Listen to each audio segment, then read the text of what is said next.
ทหารไทยของเราพลีชีพไปแล้วหนึ่งนายที่ช่องอันมาโดนเขมรระดมยิงอาวุธหนักเข้ามานะครับ แล้วก็หลังจากนั้น F16 ทำงานนะครับเอาไข่ไปทิ้งให้เขมรชิมตั้งแต่เช้าลงคาสิโนแล้วก็ช่องอันมาคือรอบนี้เอาให้จบนะครับอย่าได้คาราคาซังอีกชาวบ้านอพยพให้แล้วนะครับบอกว่าคราวนี้เอาให้จบเอาให้สิ้นซากอย่าให้มันหืออีกโอกาสมาแล้วนะครับเขมรมันลุกล้ำดินแดนไทยตรงไหนย่อนให้หมดนะครับใครไม่ว่าจะเป็นปราสาทคณาปราสาทตาควายเนี่ยกำลังสร้างสลิง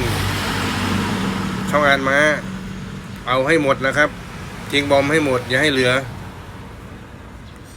มีคลิปช่วงเช้าด้วยนะครับที่เขมรถ่ายเอาไว้ไทยย่อนไข่ลงคาสิโนเขมรเรียบร้อยนะครับราบเป็นหน้ากลองส่งกำลังใจให้ทหารไทยนะครับคนไทยเก่งที่สุดในโลกอยู่แล้วนะครับ